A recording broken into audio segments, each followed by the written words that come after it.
Boogie like Benson, I'm a who that. I'm a who that. Long as I'm living, I'm a who that. Lose or winning, I'm a who that. Sports Coma, yeah, this is where we do that.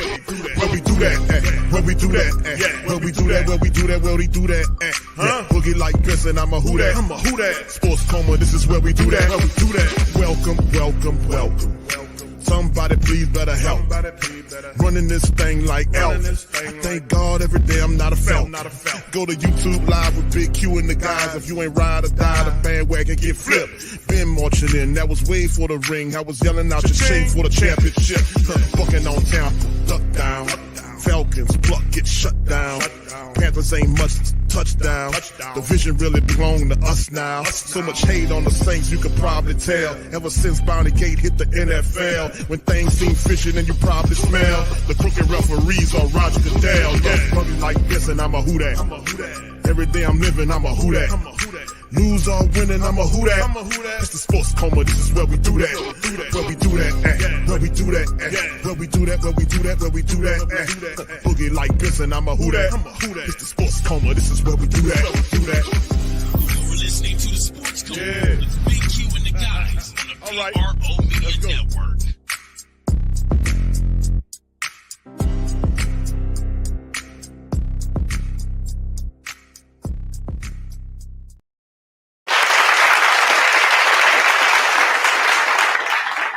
All right. Shout out to the mighty Who Dat Nation, man. We in this thing, Sports Coma representing on a Saturday afternoon, baby. Shout out to the fan. Appreciate y'all.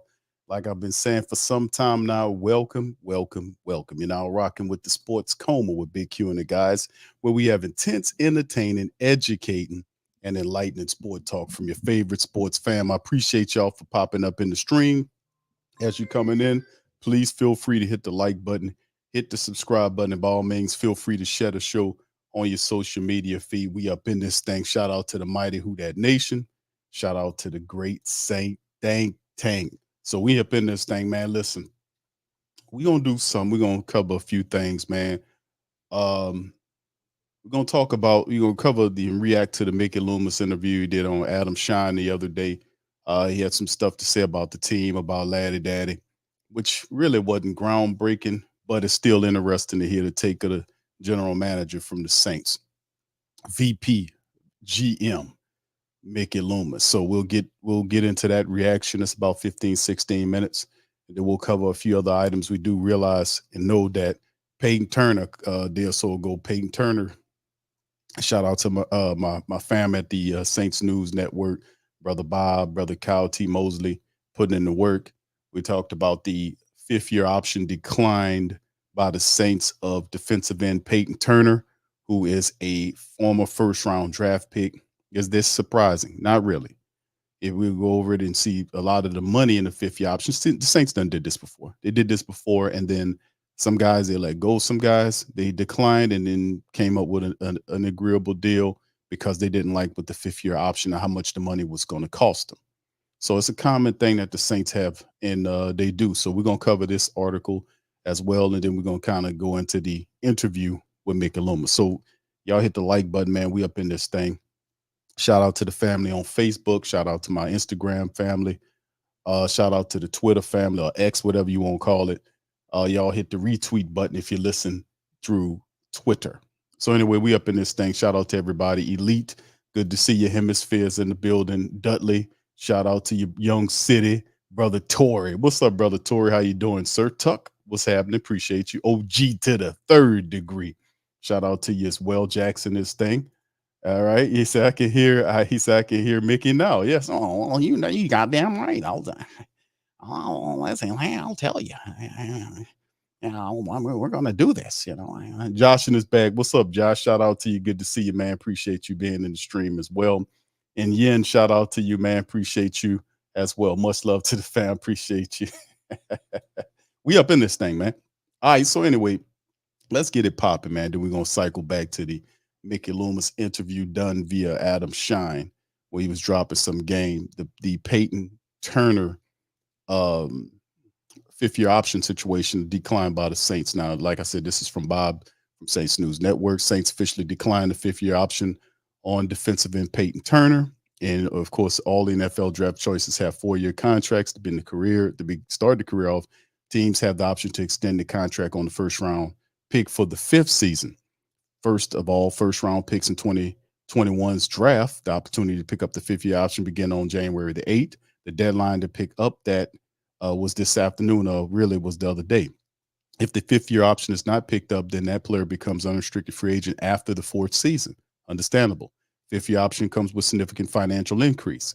And the contracts last year, they have the option to do so in the first round. Choice has completed their third contractual season. Turner's cap hit for the Saints will just be almost $4 million in 2024. Now, if the fifth year option is picked up, that cap hit would have been almost 14 million, actually 13.88 to be precise. And a lot of people, no disrespect to Peyton Turner, but a lot of people don't see Peyton Turner worth almost $14 million. You know, I mean, he hasn't done nearly as much as we wanted him to do in terms of his just being hurt a lot of the times. And it's you got to be very careful of labels when you put labels on people. And because labels are powerful, simply because people believe the labels and give them power. And what I mean by that is when the Saints selected Peyton Turner, they were considering him, they were comparing him rather to Marcus Davenport because of the size and the play styles and all this kind of old nonsense, instead of we trying to get somebody that reminds us of a Cam Jordan. And as just like when we put the label on him that he reminds us of Davenport, he is definitely reminding us of Davenport insofar as injuries upon injuries. Injuries have just stalled his development out. When he's on the field, he is a force. He's extremely athletic. He's even gotten fundamentally better with a lot of his moves and the tools that he used. He just has to stay on the field. And that's one of the biggest obstacles that Peyton Turner have, which is reminiscent of Davenport. Marcus Davenport, another first round draft choice. So Peyton Turner, I'm not going to call him a bust yet, but it's getting close. And the Saints picking these defensive ends and they're not hitting. And then what really kind of hurts his development even further is the fact that they bring in Chase Young this year. And Chase Young will start, which will further suppress Peyton Turner, will push him further down on that ladder to get an opportunity to get on the field. Unless injuries impact the defensive line, that seems to be what he's relegated to, a first round backup. So Saints had to make a move. I mean, so they picked Peyton, and a lot of people was like, well, I don't know about all that. Peyton could have gotten the second, but Sean Payton said, no, we're going to take him. But anyway, Peyton Turner was the first choice for the Saints in 21. The defensive end out of the University of Houston. Turner was the 28th overall choice in the 21's draft. He was the third edge rusher chosen that year and one of 6 defensive ends picked in the first round of the draft. 6'5", 270 plus. Turner has 9.5 sacks with over 20 tackles for a loss over his 2 collegiate years. A late riser of draft boards because of the strong postseason testing, he was expected to be a disruptive addition to the New Orleans Saints defensive line. It does not come as a surprise that Saints will not pick up Turner's option. To say that he hasn't exactly worked out according to plan is a massive understatement. Turner has flashed some intriguing potential. The problem is that he has simply not been on the field enough to pay off for the Saints' investment in him. So a variety of injuries have kept Turner kept him sidelined for more than he's been on the field in 3 years. Now, over that span, Turner has appeared in 15 of a possible 51 games. 15 games out of 51 games. He's played a meager 339 defensive snaps in those 3 years, including only 2 games and 25 snaps in 2023. That's a massive disappointment. When you start really crunching the numbers on it, it just is glaring. It's almost like some Zion Williamson stuff prior to this year.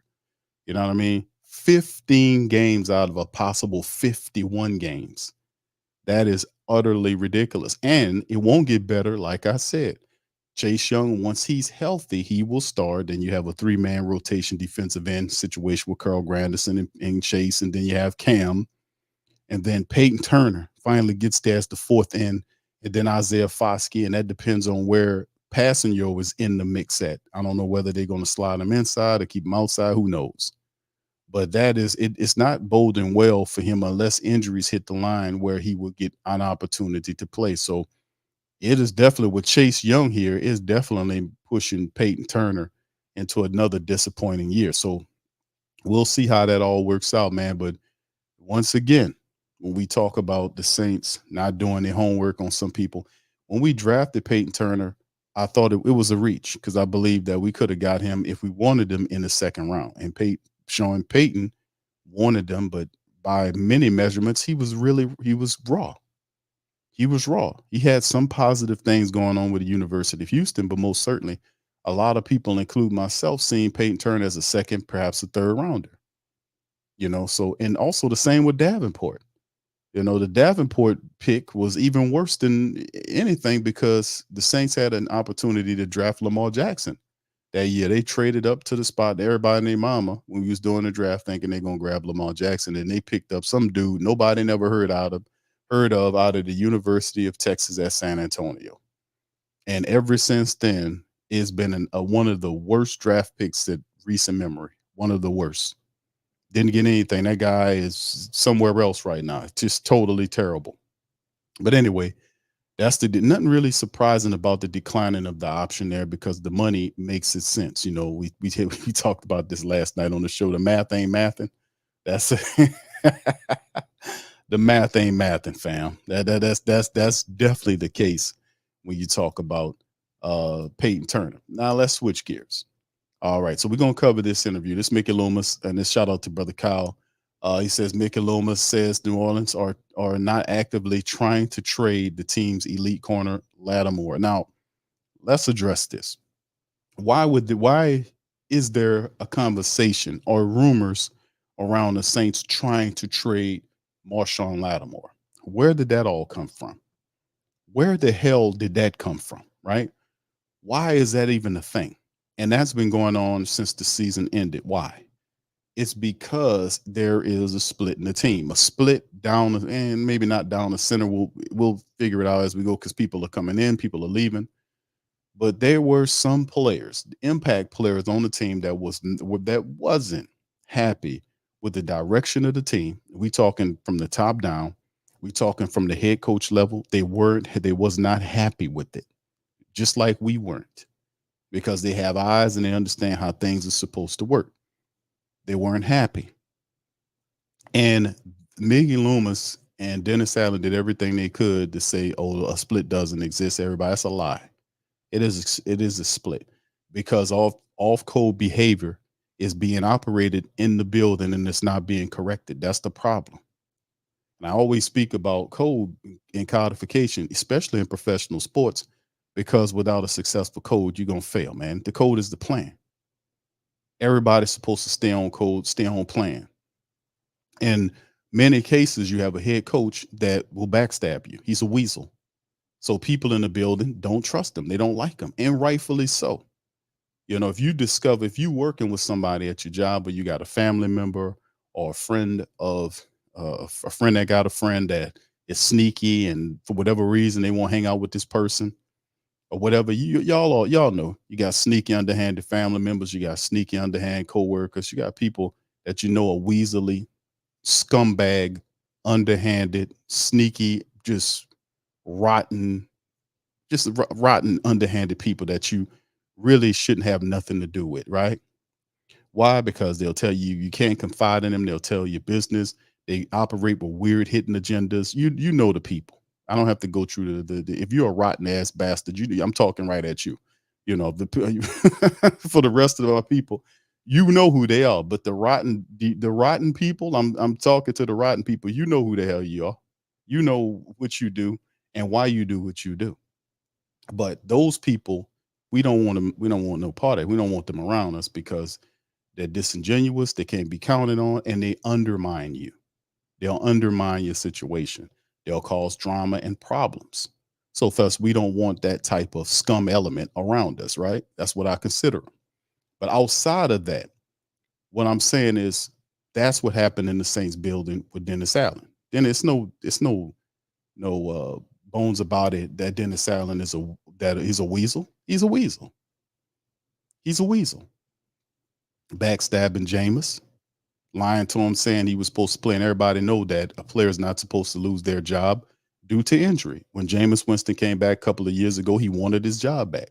Instead of giving him his job back, he let Andy Dalton keep the job all the way into a 9 playoff year. He could have put Jameis in there to gave the offense a jolt of reality, but instead he chose to run the team into the ground, and then at the end of the year, Mickey Loomis stood up and protected him. And see, these people so stupid. That's what we pinpoint and telling you, that you got a flawed room, you got problems in your house, but they walk around with the blinders on and repetitively fail, and then come out and apologize for failure and try to get you to buy in. But it's the same thing all the time, and people are tired of it. We tired of the blind stupidness when you're not supposed to be that blind and stupid. When you can hire people that teach you or show you what you're supposed to do. You're always supposed to have a new infusion of people coming through there anyway to keep everything fresh and alive. And I'm telling you, you got rats in your house. I'm telling you, you got roaches, and that's what Allen is. He's a weasel. No insult to all my weasels out there, but Dennis Allen, the actual weasel creature, but that's what he is. So we have a problem here, and that's what Lattimore represents. He represents the fact that he doesn't like that style of thinking. He doesn't like the fact that the dude threw the team under the bus, even though the players asked him to do this, and he said no, go ahead and take a knee, and they ran it anyway. They were wrong, but he was wrong too. Two wrongs don't make a right. He was wrong too by throwing all of them up under the bus and apologizing to Atlanta at the end of the season when all of that was supposed to be handled in-house. And there's other incidents that happened during the tenure of this guy, because he's so stupid he don't realize the type of behaviors he's doing. You can't do that and expect people who know what time it is to respect you and play for you, bro. You don't get it, man. So I mean, at some point in time, he probably won't ever get it until he up out of here, because sooner or later he's gonna get thrown up out of here, because you have to learn that you can't operate off code with backstabbing, lying, and throwing your team under the bus. And then you got a dumb general manager that sits up there and protect him and don't see anything wrong with what he did. That's another thing. So in the end, that's why players that come from winning situations, like if you come out of college, you play for a really good college coach, and you had a winning organization, and then you come here and then you see with Dennis Allen, the kind of party that he's running, man, people be like, man, what is this? What's going on here? Who is this guy? So in the end, the truth to shine just like it's been shining. We ain't been wrong about none of this stuff. We continue to be right. So that's why there is a rumors circulating around Lattimore in trade situation. People are like, why is he trying to get traded? What did he do something wrong? He didn't do a damn thing wrong, but stepped up and played. Now he got hurt last year on some freak stuff. Guy rolled up on him on a freak injury, but Lattimore was balling last year. And you don't trade corners or even think about trading a cornerback. He's not a disruption. He had the little situation that happened in, what was that, Cleveland, I think it was, when he went back up there and he was rolling with his homeboys, and that dumbass he had in the car had something that he wasn't supposed to have, but he got them out of the paint. He got them all gone. He learned, and you ain't heard nothing from that. So he has a little bumps and bruises, but overall, Lattimore's been a solid guy for the Saints, a stand-up guy for the black and gold. So it ain't got nothing to do with his contract. It got nothing to do with his play. Because a lot of people was bitching and complaining when Laddie got his money. They were complaining about, don't pay him, Q, because he gonna lay down on us, but didn't say nothing about Ramczyk. And look at Ramczyk. Who gonna get more value on the contract? They were complaining about that. I remember that. Don't pay him, Q, he gonna lay down on us. But didn't say nothing about Ram when he got the bread. And Paul Ram probably ain't gonna finish his career here. But the issue is, like I said, this is the issue and the problem when you're dealing with a team that don't even understand how to deal with people. A guy that don't even do any in-season evaluations and go in there and close the door, but then want to talk to the players at the end of the year, hold them up at the end of the year to tell them about them not letting them be comfortable. Are you kidding me? I'm telling you, man. You people don't understand. Y'all really need to open up the doors and let people in there with fresh visions, man. And stop all that old stale, dead ass stuff that y'all doing, because it won't equal into wins. You can't win with that type of thinking, man. You got to be real. All right. Anyway, I'm gonna just touch on that with that. What I'm gonna do is we're gonna play the Mickey Loomis interview that he did with Adam Shine the other day, and I'm gonna stop it at points and intervals. Y'all know how I do, and we're gonna talk about this here thing. So hold on here. All right, hold on. Let me just stop it right there. Yeah. So we're gonna get it going in a little bit, but before I even pop into that, man, let me give a shout out to all the fam. Thank y'all for being here. Shout out to the Who Dat Nation. Hope y'all having a beautiful, beautiful Saturday, man. It's really nice. A little warm outside, but outside that, man, it's a pretty day, man. It has some overcasted, but we good. All right, what's up, CeeLo? Shout out to you, man. Good to see you. OG Jerry is in the building. Yin, shout out to you. Big ups. CeeLo says, Big Q, he says, tight end Dallin Holker is a great pick. Ballin Dallin is the okay, trying to get one. It says it's an incredible Hulk with the yak. Okay, the yak attack. Yeah, I was watching the man. Kid, we got something with that kid. Dylan Holker is going to be a solid player for us, man. We got something. You know it too. You can tell right away you got something. You can look at a player and say, man, this dude right here. Matter of fact, it was Friday or no, earlier today. Matter of fact, it was earlier today. I was watching highlights of Dale and Hawker and him catching the ball, and he was, holding the ball out at the touchdown, and he was talking, and then he got long hair and all that stuff. It reminded me of Jeremy Shockey. That's what his style of play, not as physical, but more of an athletic type of. I watched him. I was like, man, this dude kind of reminds me of Jeremy Hockey a little bit. It was just he kind of remind me of him, because the way he was playing, and he talking and moving his head, and like, damn, that do remind me of him a little bit. And then I was watching stuff. Somebody sent me stuff from Spencer, the Rattler, the quarterback, and I was watching him, and people been just telling me the same thing. Man, Q, don't he remind you of Mahomes? I say he when he put his helmet and his uniform on, he looks like Mahomes. I ain't talking about play style. I ain't putting that on nobody, man, because see, Mahomes boys have a baseball background where he can throw the ball at these weird angles that most quarterbacks can't do. And that pitcher background, throwing the ball and all that kind of stuff, that baseball background that he has, helps him. It helps him with directing passes a certain type of way. So when he put his uniform on, he favors Mahomes. Like he look like he could be a member of the man's family or something. Look like his brother, his little brother or something. Kind of looks like him a little bit, but not play style. Now I've watched the tape, and I do like his accuracy. I think he needs to bulk up his arm a little bit more, because some of his more successful passes, they kind of died on the back end. They start off looking good, and then they die. That's where you see receivers have to wait for the ball to get there. They kind of die on the back end.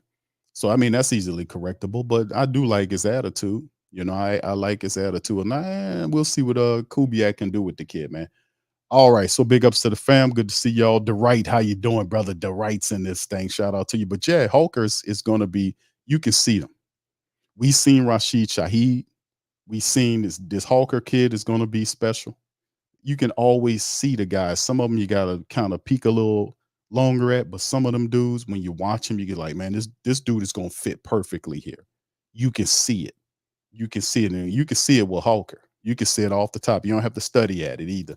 Hemisphere says Saunders saying that they didn't even get any scouting done for the Detroit game was concerning. Also, players wasn't even studying game tape throughout the year, and also alarming, showing up late. Well, the thing is, and of course that don't surprise me, because like I said, a lot of what needs to happen with the Saints, they thinking they can just peruse past all this stuff that I'm saying.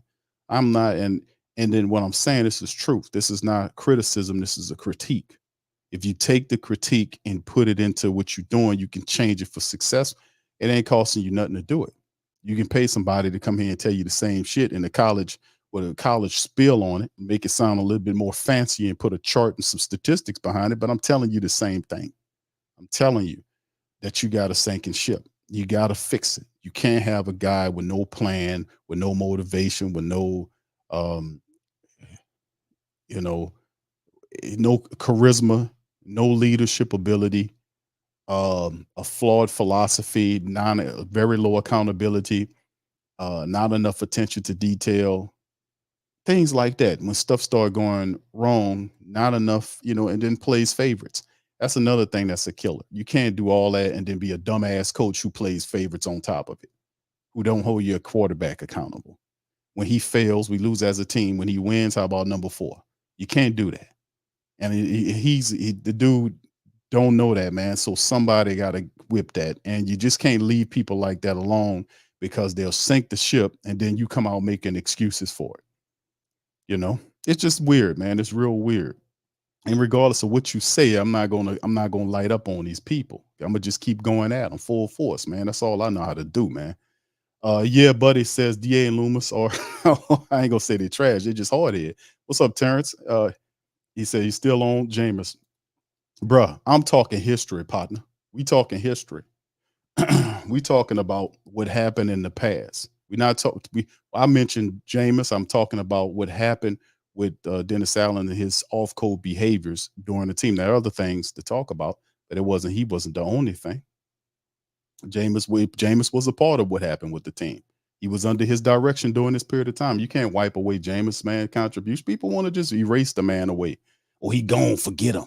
Man, we talking history. We talking about where this team is, why they here, and where they are right now. And that man was a part of it. Rich says, how do you know the season will be bad? I ain't gonna say it's gonna be bad, but it has to be a different approach. Like I asked the question to the family members, because I look at things a little differently. I asked the question, have you ever seen what they're doing done anywhere else that led to success? Simple question. And what you mean what they're doing? Did you ever see the method that they're using here, that the Saints are using, where you got a defensive coordinator as a head coach who basically calling plays for the defense, has very little influence on the offense. He'll pick a guy over there and then let him sink or swim.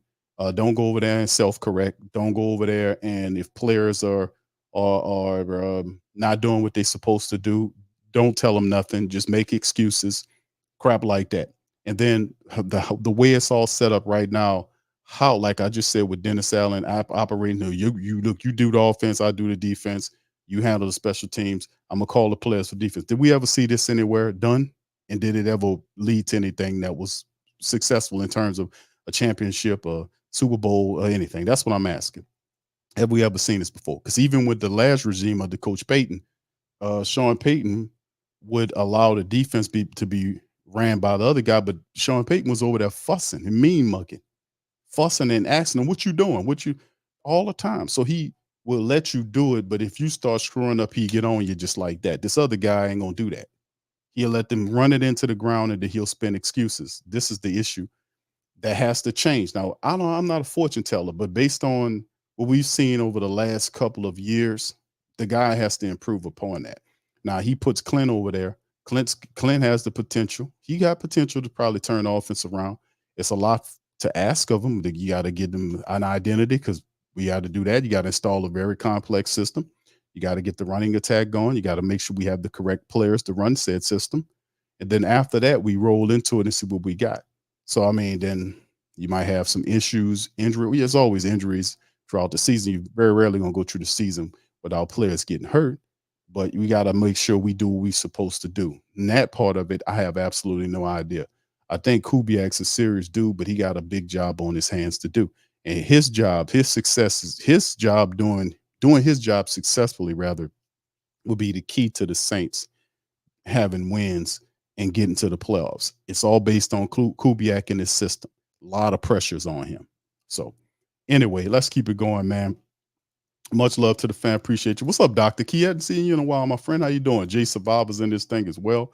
Dana, shout out to you. Queen, Eternal, shout out to you. What's up, my brother? How you doing? My dog Randolph in the building. Said Darlin not making the team. Stop it. He's and acting like the next Jimmy Graham. All that is going to be the kid we bought it from the University of Pittsburgh. Okay, Randolph got his guy. Watch and see, Randolph. Watch and see. That's recorded right there, brother. Remember that. That's recorded, what you just said. And watch what Dale and Hawker do. He gonna be the third tight end on the board. Watch. He gonna be the third tight end. I'm telling you this. I'm telling you how this is gonna work, man. I'm telling you. You're gonna see. I got this record. I'm saying, hey, Randolph, remember that? All right, Sudo says Q. I've been a Saints fan for the first game. Oh, yeah, okay, cool. He says when Sullivan ran the first kickoff. Oh, yeah, this is a diehard day one, straight up to you. All right, Truth Hurts. What's popping with you, fam? Appreciate you as well. KD, what's happening, bro? Says I've been saying this, even though it's still the easiest, half the teams we play made the playoffs, other teams will be better. Indeed, that's the way it goes. That's the way it goes. You got to be able to adjust with things going on. We talked about it in the NFC South roundtable. We talked about and heard from all of the other teams in the NFC South. We've seen that Tampa Bay had a solid draft. The free agency was decent. And a lot of these teams have improved some of their perceived weaknesses. Even when we look at their teams and we look and say, man, they need this, they need that, it is perceived that they have spent money and resources toward bridging the gaps or the holes on their teams. So you anticipate the NFC South being a lot more competitive, just like you see the NFC being more competitive. People are starting to make their moves and do what they're supposed to do. So Saints had an agreeable schedule last year, an agreeable situation. We didn't take advantage of it. And we'll see how we do this year with the cap, with them having the cap restrictions and limitations over this year and next year. The Saints have a job to do. He'll have a job to do. So, yeah, this is true, man. This is very true. All right. Shout out to you, man. All right. Who that said they got a birthday coming up? Shout out to you, bro. Coming up tomorrow. Is that? All right. Okay, Riley. Okay, what's up, Riley? Relly. Is that Relly? Relly, shout out to you. Says, Q, my B-day is tomorrow. All right. Happy who that birthday to you, my man, tomorrow. Shout out to you. Is it Relly? Relly, shout out to you, Relly. Much love. John says, anyone who doesn't pick this team to win, he's the South, when the South is delusional. Will they? Don't know, but I don't see how you can pick against them. Pick against the Saints to win the South. I don't have the confidence, that good confidence you have, John, to be honest with you, with the Saints at this juncture of time. To me, it's still too early. I still got to see how fast they get it together. Now, like I said, I do like John Benton, offensive line coach. I do like Clint Kubiak. I do like Clint Kubiak. I think he's intelligent. I think, that's the family business, what he's got going on. I still have questions in terms of the Saints offensive line. I still have some questions around the team. Now, like I said, I still have to be able to kind of see what it all looks like, because I think accountability is a big part of it too. He talked about, one of the in an older interview about how having high stress practices and all this kind of stuff.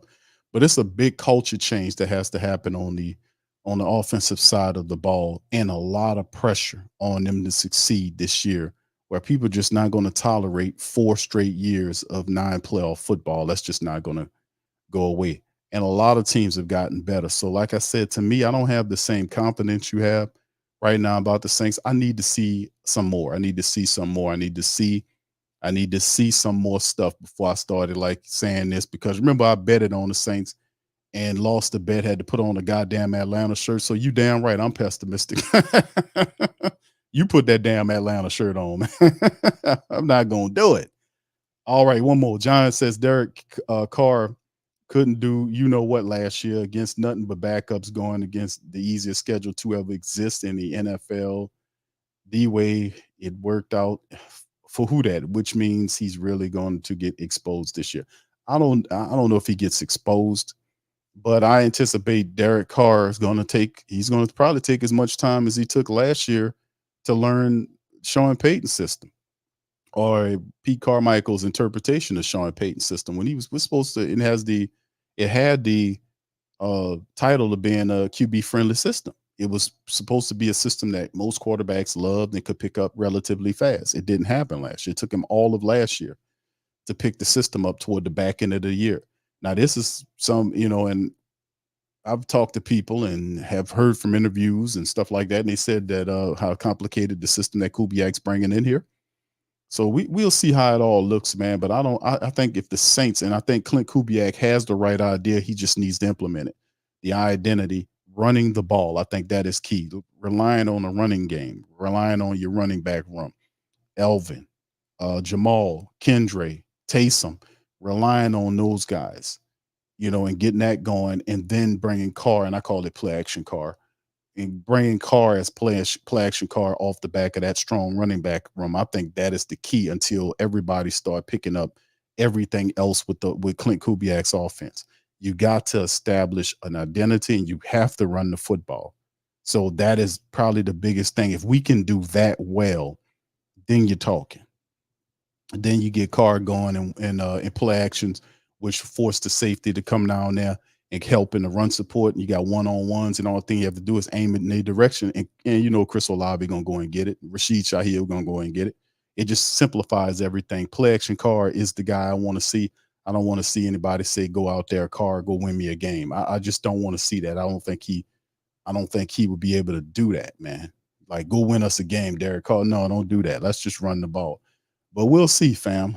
We don't see. I'm like I said, I want to see our running attack get going first. So Kubiak, like I said, man, he got a lot going on. So anyway, let's get to it, man. Y'all hit the like button, man, as we get popping and going. Y'all put one in the chat if y'all can hear this. This is Mickey Loomis talking about the Saints on the Adam Shine Show. Here we go. He was there. I mean, I felt like that was a perfect no-brainer New Orleans Saints, Mickey Loomis kind of selection. Like, that was the perfect fit and pick and need. All of it rolled into one for your New Orleans Saints. Yeah, I would say that, look, the strength of this draft, one of the strengths was definitely offensive line and the tackle position, and it happened to be a need for us. And so that kind of meshed well together. Look, you're always, when you're picking 14, you're always nervous that they all go before you pick. So it was good to see all the quarterbacks go. And look, they all deserve to go too in the top 12 picks, but that helped us in terms of pushing some guys down to pick 14. When you see Penix go 8 to Atlanta, with that as a backdrop, what was your reaction in the Saints war room? What's up, brother? Yeah, look, I think it's a good pick. Michael Penix is going to be a really, really good football player. And look, their GM, Terry Fontenot, worked here with me for 17 years. And so he's one of the smartest guys I've ever worked with. He's one of the best guys I've ever worked with. He's a great talent evaluator. And I know, look, they've gotten some criticism because that's a pick for the future. But listen, that's what you have to do sometimes. You have to think about what's best for the organization going forward. And Michael Penix is a really, really good talent. And I don't blame him at all for taking him. How high was Fuaga on your draft board? We mentioned these offensive tackles. You felt like there were about, 5 that are quote unquote franchise tackles. He certainly was one of them. Is this someone that you had targeted throughout the process? And Mickey, what could he bring to the table right away, instantly for your New Orleans Saints? Yeah, well, look, I think first of all, he's just a really good player. He's well-rounded.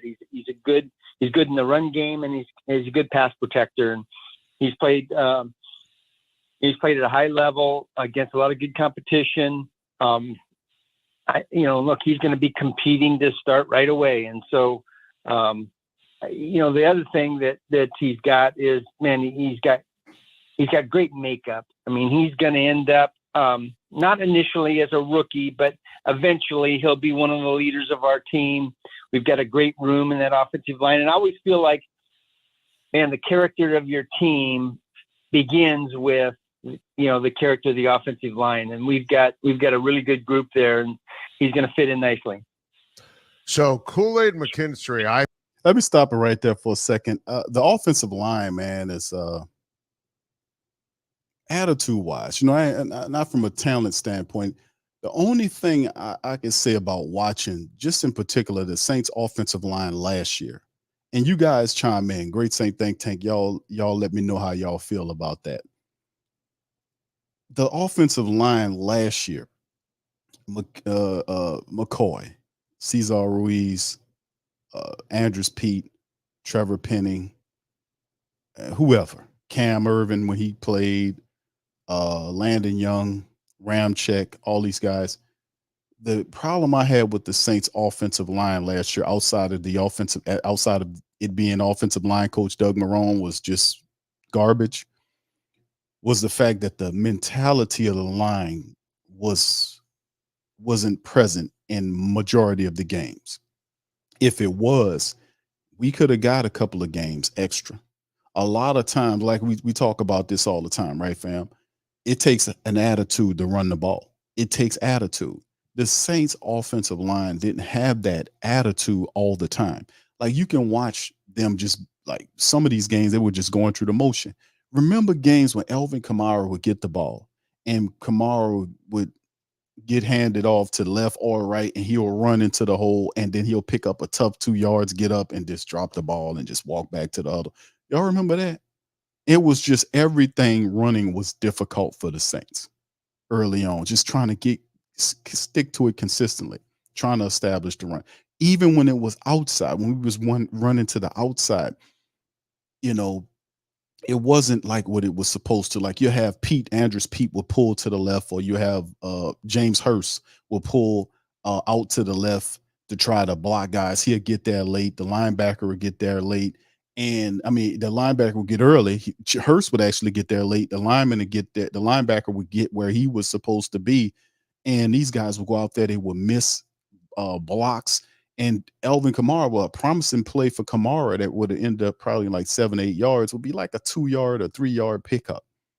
And I would look at that because that really infuriated me. Because we did the Patreon shows when we looked at the all 22. So we looked at the all 22, and the all 22, you can't hide on that. It shows everything. The all 22 shows it all.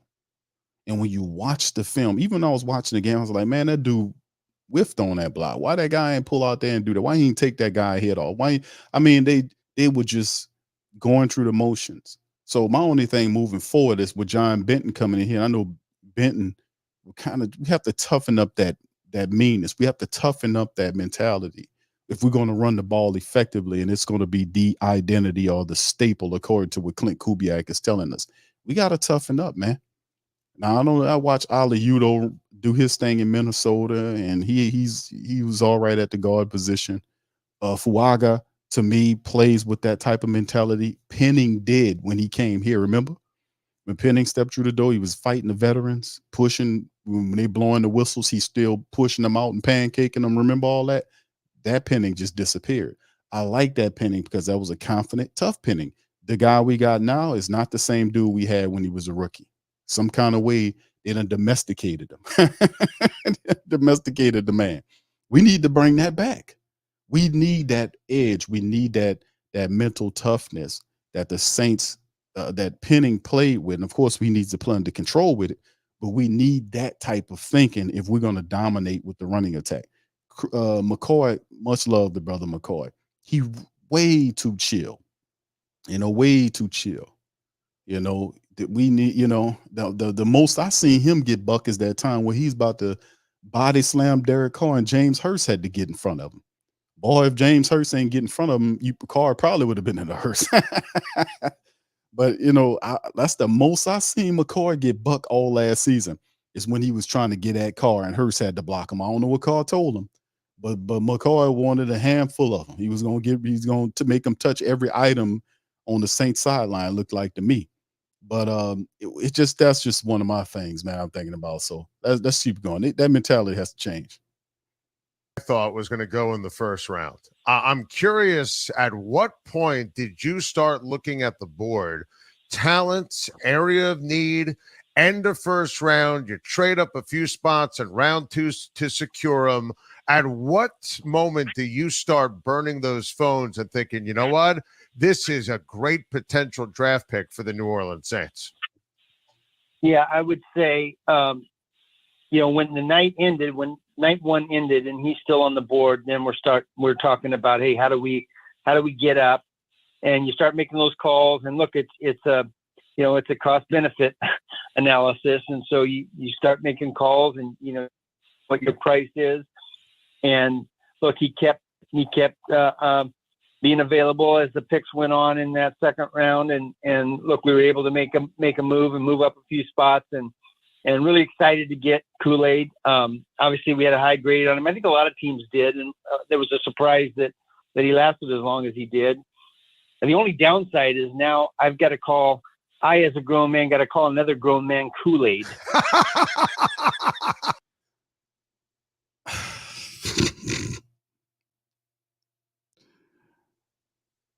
You got to call another grown man Kool-Aid. Like you got to call another grown man Mickey.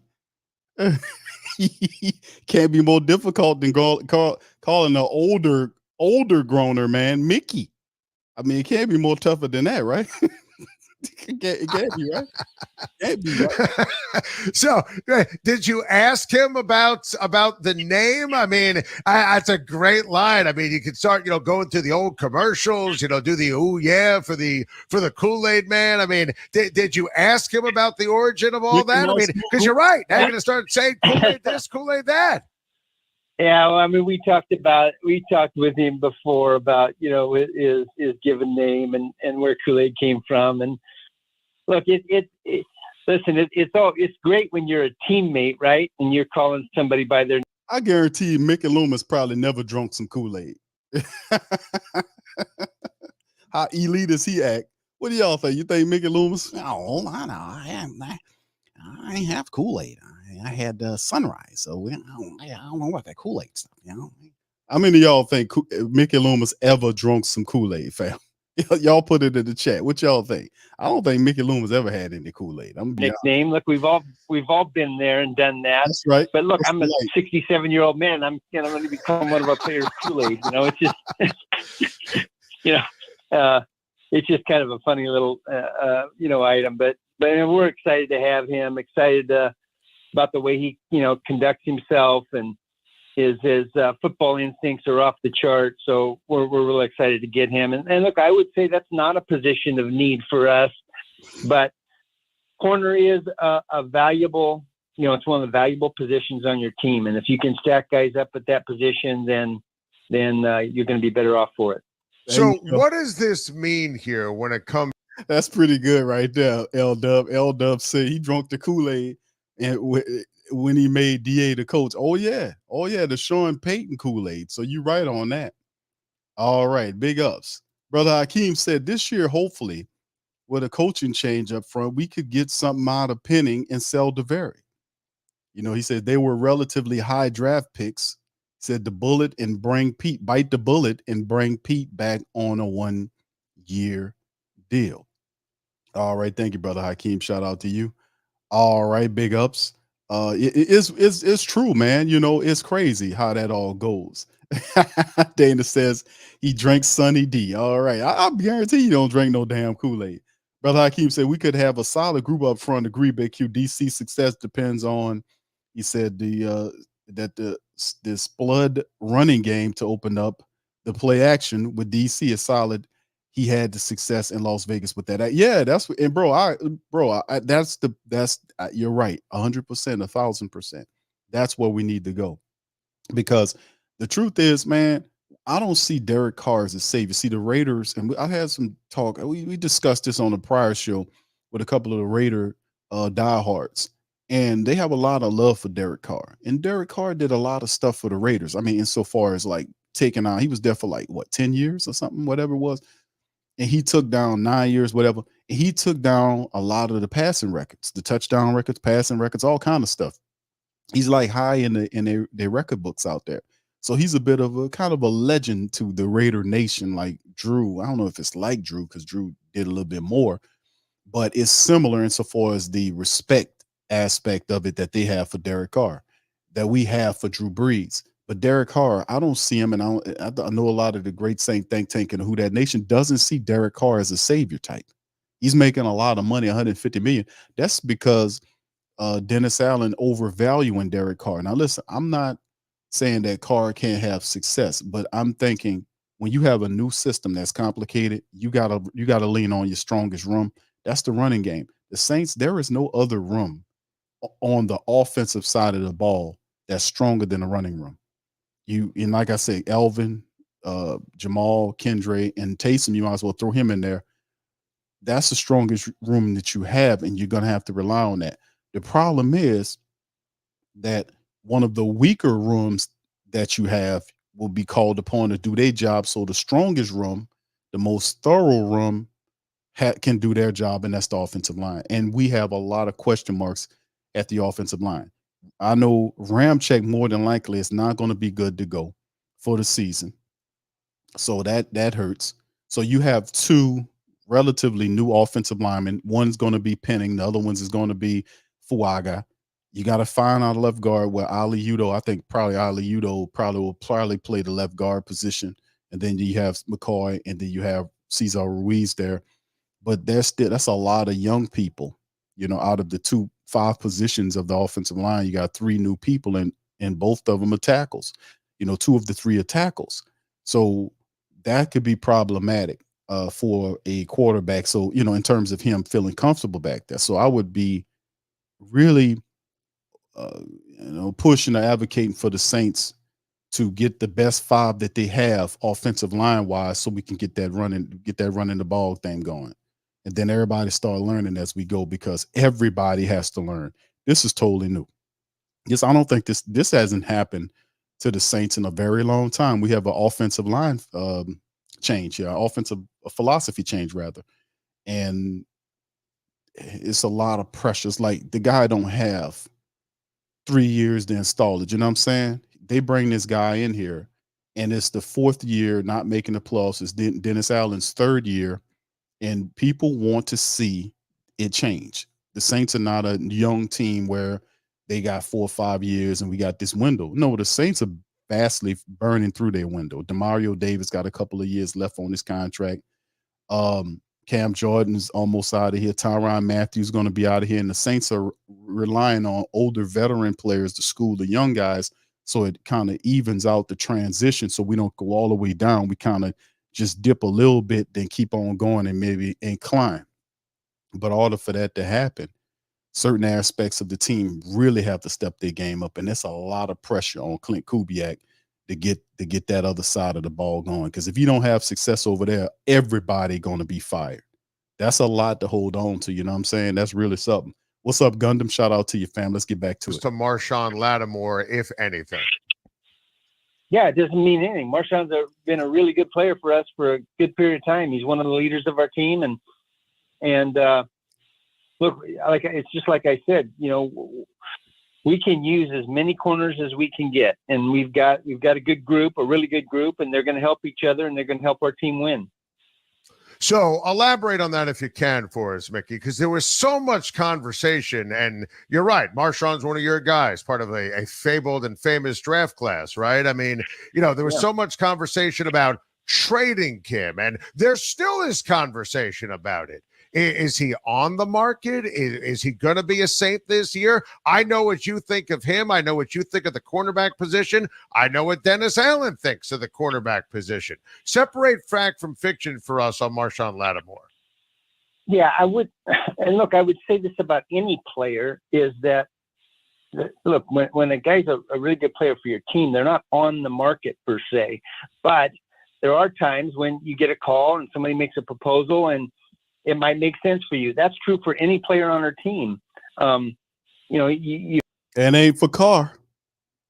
They ain't trading Carr. If you get an offer you can't refuse, you at least have to look at it. And so that's what I would say. I'm not actively trying to trade Marshawn. Marshawn's such a good player. He's an elite corner. He's had some injuries the last couple of seasons that have kept him off the field, and we've got to get over that. It's not his fault. It's just circumstances. And so, that's just where we're at. Mickey Loomis, of course, with Adam Shine on Sports, man. What's interesting about that whole situation, and it kind of moves away from the Marshawn Lattimore thing to trade. situation dealing with Marshawn. And then, like I said, I talked about this early in the show about why that's even the thing. I mean, his contract is not bad like that. It's like, well, he don't play enough games and all that. No, it's not that at all. And Lattimore's been a good player for the Saints for a while. And he's a shutdown cornerback. When he's healthy, it's nothing going over there. The Saints have a solid secondary, to be honest with you, a very solid secondary with the guys we have. I know Alontae Taylor struggled last year, but it was Alontae's sophomore year. Most of the players go through sophomore slumps. Paulson Adebo did it the year before that.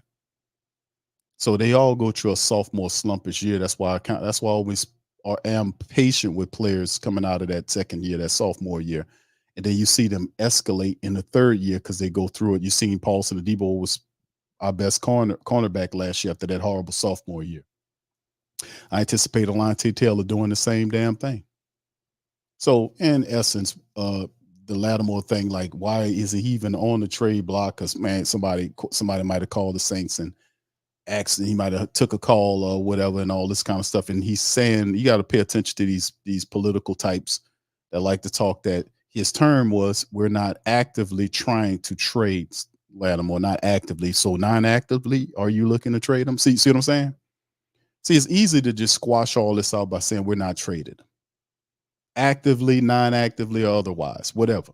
We're not actively trying to trade him. So non-actively, you non-actively trying to trade him? It's just double speak, man. It's just a way to just BS, man. Lattimore shouldn't go anywhere. I was saying that the whole damn time. Only reason why it's a problem because of Dennis Allen and how Dennis Allen is operating as a coach. He's off code. And Lattimore is right. And a lot of the Saints players that have an issue with Dennis Allen is because of his off-code behaviors, throwing his team under the bus, so on and so forth. I ain't going to keep going through it, but y'all know what time it is. Y'all know what you got. And a lot of the players that feel like you feel, they're human beings too. They know what time it is. They get it up close and personal. You know, they get to see him sashaying around there every damn day. Yeah, they already know, man. They're like, man, my goodness, my God, what's going on here? Yeah, man, let me tell you something. All right, Gundam says, we'll get right back to it, fam. Can Rattler challenge Carr in a later season for QB number one? He knows the scheme. Something drastically has to happen for that to happen. Like a lot of people saying Q, I think it'll be the quarterback pick. A lot of people saying Carr, Hayner, and Rattler. And I was like, no, I don't think so. I think the Saints are going to try to keep a veteran backup. I think it'll be Carr, Peterman, and one of those two young guys. And Jake Hayner could be in trouble because the guy that picked Jake Hayner is not here anymore. The guy that drafted him for the system was Pete Carmichael. That was his guy. And we got a new offensive coordinator that got his guy. So usually when you see that happening, the other guy is usually the odd man out. So Spencer Rattler has a lot of tools that Jake Hayner doesn't have, but Jake Hayner has to play like a man on fire. Now, it's definitely the opportunity for Hayner to supplant or move past Peterman because, like I said, all these systems, everybody got to learn the system. Whoever learns the system fast might have a chance. So there's always a chance. But when you look at why Peterman is here because of his connection to Derek Carr and the fact that, and I know that Hayner, Fresno State, all that kind of stuff, but Peterman was a backup with Carr when he was with the Raiders. I'm like, why is this guy here? No disrespect to Nate Peterman, man. But I'm just saying why they had a lot of other guys with better resumes that were available, that could have been a backup for you. Why this character? Then you look at it, find out it's the connections. It's the same old stuff, man. It's always ties and lines to certain players that makes sense. That, it's a common theme. If you got a Raider background, good chance you could probably end up with the Saints because that's what Dennis Allen does. He's going back to his old coaching thinking of following players that he used to have a connection with or people he knew. So, but we'll see how it all twists and turns, bro. But Spencer Rattler, I don't know. I don't, that'll be a lot to ask for. I know that he might have some intel on the system, but $150 million speaks a lot louder than his system and a fifth round, middle of the fifth round quarterback and Spencer Rattler. $150 million is a lot of bread, bro. For them to be like, we're going to push him off the snide and this Spencer time. He really have to test some stuff. He got to be on some balling game, and your boy Carr got to be super struggling for them to even. That'll be a lot. That'll be a lot, man. I don't know if I can kind of jump on that. All right, but thank you, bro. Appreciate that. All right. So yeah, you heard him dancing around, huh? We're not actively, so non-actively, inactively. So you're not actively trying, but non-actively you try. It's just a bunch of BS, man. So that's why I just don't. I don't like. Just say whether you do or you don't, bro. If you're trying to get the man out of here, just do it, man. If that's the case. Well, it's just these how these types, these political types talk. They talk out of their forked tongue, out both sides of their mouth at the same time. There's nothing honorable about that. All right. Is he right? What you mean? Is he right, bro? What is who right? I don't what you mean is he right? I think I had another question. I'm sorry if I missed y'all question. Oh, 504 Coast says Q, would they you think they bring Pete back? I don't think they bring Pete back. I know Pete's still out there. I think the Saints got like $8 million in cash, and that means they still ain't signed the draft picks yet. It depends. If Andrews Pete, he'll play the left tackle position for him. They got the two ends. I don't know, bro. I guess money would be the thing that you would think about if Andrews Pete, because he's trying to get paid. So he's willing to be patient or whatnot. He didn't leave on bad terms. I guess he didn't leave on too bad of terms. But I don't know. I would just want to move it forward. You know what I'm saying? We've seen what Andrews Pete could do. Let's move it forward. Let's find out what the rest of these guys can do. You know what I'm saying? Let's find out what Penny. We put a first round draft pick on Penny. We got to get value for that pick. We got Fuaga with the first round pick. We got to get value for that pick. We got Nick Selderberry was a fourth round pick. You know what I'm saying? Let's see what we can do with that. Landon Young is still there. He was a fourth or fifth round pick several years ago. What could these guys that we drafted, could we get value from these guys? What could we do with these guys? Can we get them to step their shit up and start playing? You know what I'm saying? What do we have in these guys before we start bringing old players back? You get what I'm saying? Now, if injuries occur, that's different. But what do we have there? What do we have? And I think that's something that we need to figure out. And that's up to John Benton. Benton has to figure that out. That's what he got to call out. Let's figure that out. Like we keep drafting all these people, man, and most of these people, we don't know what they can do. We got to stop and figure out what this dude here could do, what this guy here can do before we start bringing in a lot of other people. That's just my rationale on it. All right. So, Derek says, no 150 million ain't nothing asking. He says, no 150 mil ain't nothing. Ask Atlanta 180. Yeah, but that's a bad example, bro, because it's Atlanta. It's Atlanta. They got to overspend. I told Lo them that the other show. I was like, man, not all of them, but a lot of former Saints players that spent years in a black and gold building, they'll go to Atlanta and take their money. They'll go take their money. And a lot of people know that's funny style when you do that. Like even Bobby Hebert talks about that. When he talked about him going on, he just wanted to beat the Saints because he was mad because they didn't pay him the contract. It's the same thing with Martin Anderson. The Saints wouldn't pay them guys, and they went to the their rival to get back at them. That's a common thing, man. That's a common thing that most players did, and they're thinking that they was going there because they seen him as a contender. They was just taking your money, baby.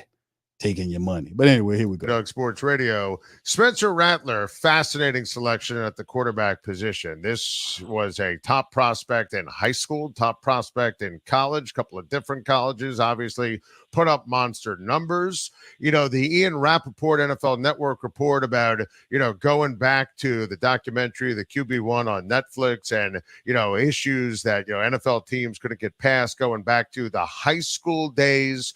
Now, obviously, you have your starting quarterback in Derek Carr.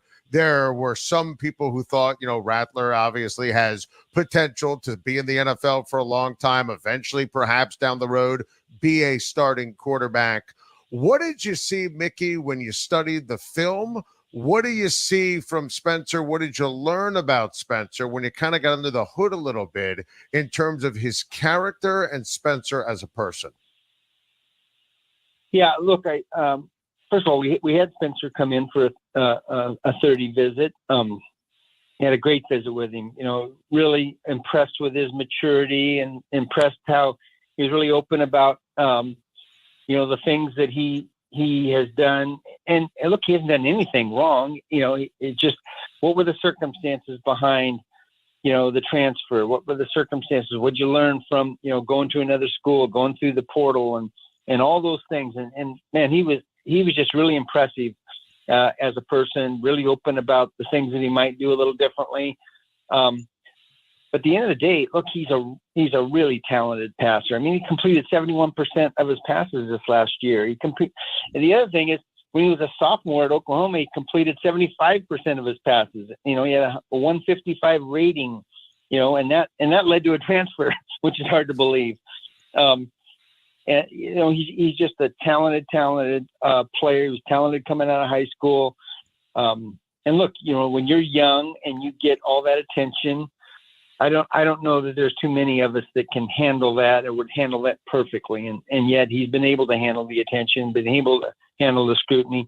I'm sure he's disappointed in not being picked until the 5th round, but we're elated. We're elated that, in the 5th round, we get a guy with this resume, with this caliber of talent, and we weren't looking for a quarterback. So, we're excited to have him in here and excited to, have his career start with the Saints. I love that breakdown. Last year was such an interesting year for and like I said, the Spencer Rattler thing is a lot of people interested in the year when Mickey said they wasn't looking for a quarterback. I wasn't anticipating them looking at a quarterback myself, but I guess Clint Kubiak said, man, Spencer Rattler is the guy for us. And like I said, watching his tape, because I watched a lot of, not just highlights, I actually watched Spencer Rattler play. And like I said, to me, from what I remember looking, this is before, bringing him over to the Saints and saying, hey, man, you're a black and gold guy now. Prior to that, when he was at South Carolina and other games, I looked at Spencer Rattler, and of course, South Carolina was dealing with it. They just had a whole bunch of stuff going wrong for them. Yeah, a lot of injuries, stuff like that. But to me, watching them play, I mean, he had he's solid, but not, my term would be solid, but not spectacular. That's what I see when I see Spencer Rattler. Solid, but nothing spectacular. You know what I'm saying? He got a good degree of accuracy, but his balls seem to die on the back end of some of his promising throws. Not all of them, but some of them that he throws into, and some of these throws that he was making didn't have pressure in his face. Like the ball, I can understand the ball dying before, the receiver had to wait for the ball before they keep running. You know what I'm saying? They have to slow it down to get the ball. And I've seen a few plays where he throw ahead of the guy and the guy caught it. But some of the plays where he would step into it and deliver the ball, it would the receiver would have to slow down and wait for the ball to get there. And then there were throws where he would put it right where it's supposed to be, where nobody could get it except for the wide receiver. So it's, and listen, that could be improved because we can strengthen his arm. We can get him stronger with the arm where he could be able to step into it and deliver the ball. We can get him there. The coaches can get him there. The strength coaches and all this stuff, they can get that straight. But outside, like I say, the best thing I like about Spencer Rattler is he got his football IQ. Very intelligent football player. Knows where everything is. And like I said, it would probably be really interesting to see him in a system where he has the line, has the running attack, has the wide receivers ready, and how he can excel in a system like that, where everybody around him is on code, everybody looking good. He has time to throw. He has the running attack. That can be something special to see him develop there. But the great thing about it is we don't need to see Spencer Rattler right away. I think we get the running game going, get play action card going with that, and we should be all right. With that being said, but he is solid to me, but nothing spectacular. And like I said, watching his tape when he was with Oklahoma, he played well there. He played well with all that talent, and then you can see the difference in teams, because South Carolina wasn't a very good football team. But boy, did he kind of put Xavier Legette on the map. He put Xavier Legette on the map, though, man, with a lot of those throws. But anyway, yeah, I think he'll be good, man, for the Saints. And like I said, in Kubiak's offense, And we was doing this during the show, and I was like, man, does Kubiak see a little Brock Purdy and Spencer Rattler? At first, I was saying, man, hold on, that can't be the case because I think Brock Purdy like 6'3". I looked it up now, you 6'1". I don't know where I got 6'3" from, but I was thinking, I'm like, what, for whatever reason, I thought Purdy was 6'3", and he's not. He's 6'1", and so is Spencer. So I was like, it's something. I'm telling you, Clint sees something in Rattler that he sees in Brock Purdy, which is not a bad comparison. Not saying he's going to be that, but just knowing where the ball is, making the throws, being on time, mastering the offense, and understanding what you got to do, that does give you the confidence, and it does put you in a certain position. But like I said, man, we got time to look at Spencer, so we'll see what time it is with that moving forward, man. That'll be fun to watch, man, for real. The Saints, and I had such high hopes. We talked last offseason. I know you had high hopes, and it was kind of weird early on, some of the defeats, right? And you could go back to Derek's injury and the Green Bay game. It was a weird vibe early on with the New Orleans Saints. Mickey, it's your job to diagnose it, right? I mean, that literally is part of your job description. What went wrong? And because I love the talent, and I feel like you're running it back in a lot of ways in a good way because it's all still there. What went wrong when you look under the hood, and why, if I'm a Saints fan listening, do I believe with this group it'll get fixed and the Saints will be marching into the postseason in 2024? All right, now that was perfect. I just want to brace y'all, baby. Brace y'all for the answer. Y'all heard what Adam Shine said, right?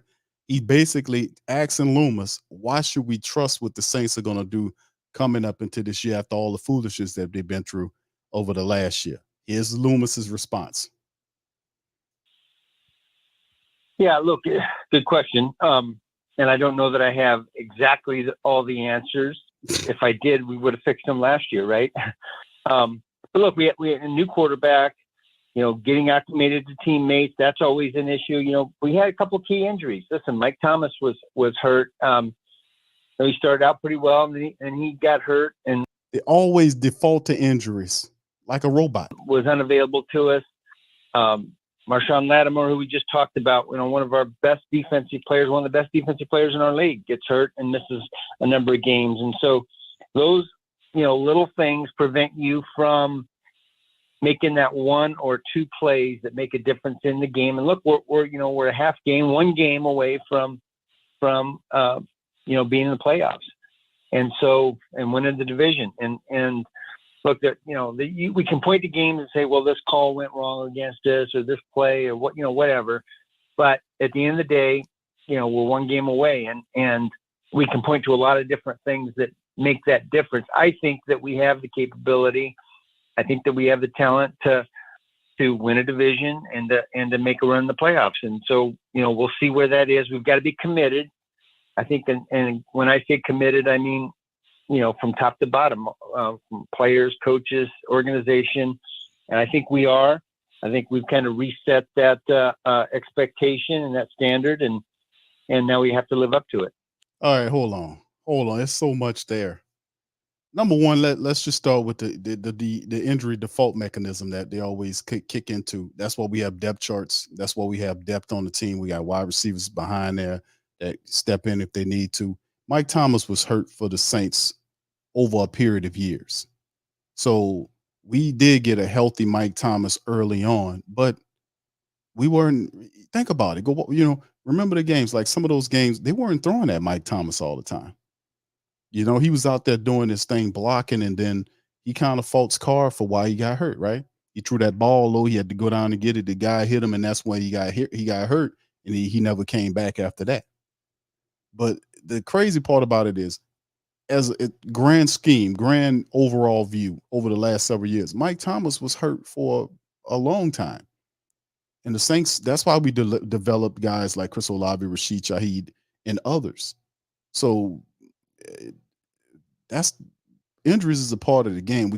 That's why we have to field the team the best way we can.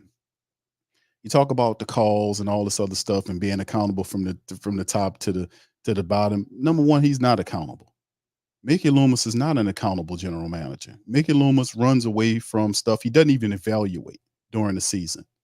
I keep saying this, people, it sounds strange for me to even say that, but Mickey Loomis doesn't do evaluations on his team during the actual football year. He doesn't do them. The reason he said he doesn't do in-season evaluations is because, and I quote, he's too emotional to do them. When we win, I'm emotional. When we lose, I'm emotional. So I just don't do them. That's what he said, end quote. That's what he says. He doesn't do in-season evaluations on his team, which explains everything. So how is that accountable when you don't even do your job? That's why I was advocating for Mickey Loomis to just be a VP. Just go away and go be a vice president somewhere. Just go be a vice president. Let another guy do the general manager position. Let him do it, because a general manager will do in-season and out-season evaluations on his goddamn team. He'll do it. And it's just a part of the game. Then when it kicks into, it goes into what calls are made, and we were one game away. You wasn't one game away. You wasn't one game. And then see, we win one more game, we're gonna get it. The Saints had several opportunities to win games. The Ram game in particular was a game the Saints could have went over there and won, and they didn't. Why? Because Carr stunk. The Saints offensive line stunk. They didn't play well. They didn't have a good play. They have a good plan for anything.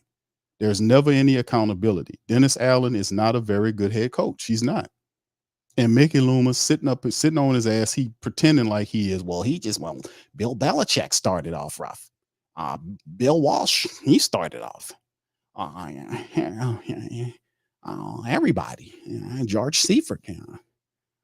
Everybody. Red Auerbach. He started off. Phil Jackson. He started off his first year rough. Yeah. And Dennis Allen's right there with him. He's going to be a star. No, man, he's not going to be a star. He doesn't have it. He doesn't have the things that you need a good head coach to have. The man is not it. He's not it. And this guy refuses to see it. And that's why we're struggling, because you got to have a competent leader at the top, not one that backstabs his team and throws them under the bus and apologizes to your rival. This dude is not it, man. And this guy don't see it. That's why I lost a lot of confidence in this guy, because he can't see that. And what he's doing is ego driven.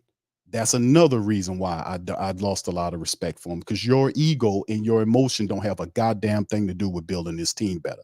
When you recognize that guy and looking around and say, well, we need to find somebody that's a lot more accountable, a guy that's more disciplinarian, more guy that's more loyal to the team, who believes in those type of concepts, who won't backstab, won't be a weasel, all this kind of old stuff. That's what you need to be looking for. This is emotionally driven, because people like you and myself who are calling him out onto the mat, he don't like that. So they react by being ego driven. I know what I'm doing. Hell, I won a Super Bowl. How many of you guys in this goddamn chat?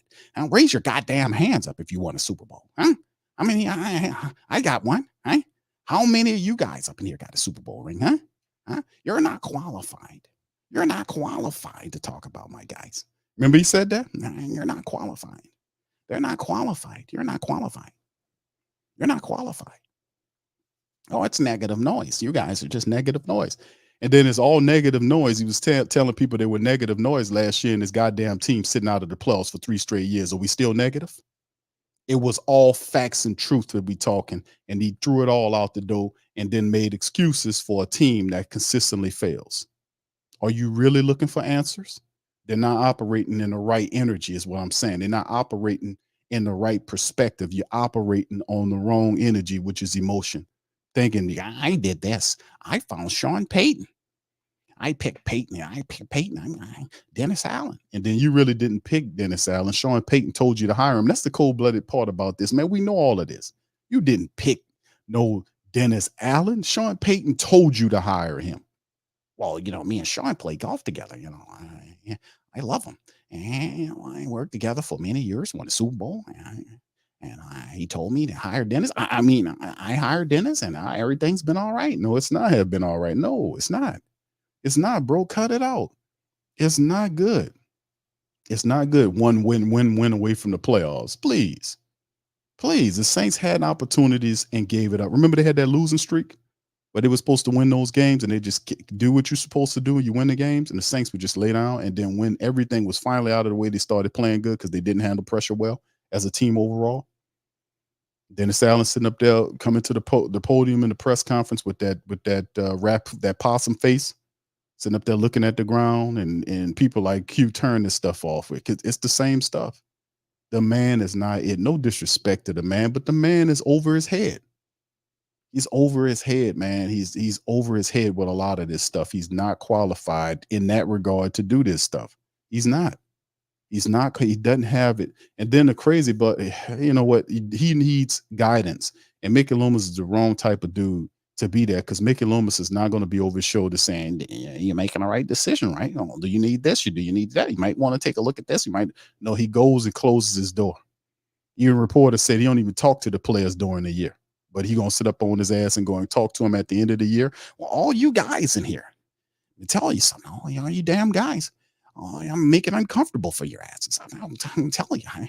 See, you're sitting on a bed of lettuce right now. Y'all have all those, you got magic pillows. I'm telling you something. All you goddamn guys, and you're making it uncomfortable for you, and it's some bitch. I'm gonna make it uncomfortable. And you know what? He pointing at them, and it's really him. He the one. He the one that he's the one that doesn't need to be comfortable. He's the one that needs to give up the general manager job and just be a VP. Let a younger guy do the job and stop being selfish with the position, bro. You don't have it anymore. Anyway, let's go back to this, man.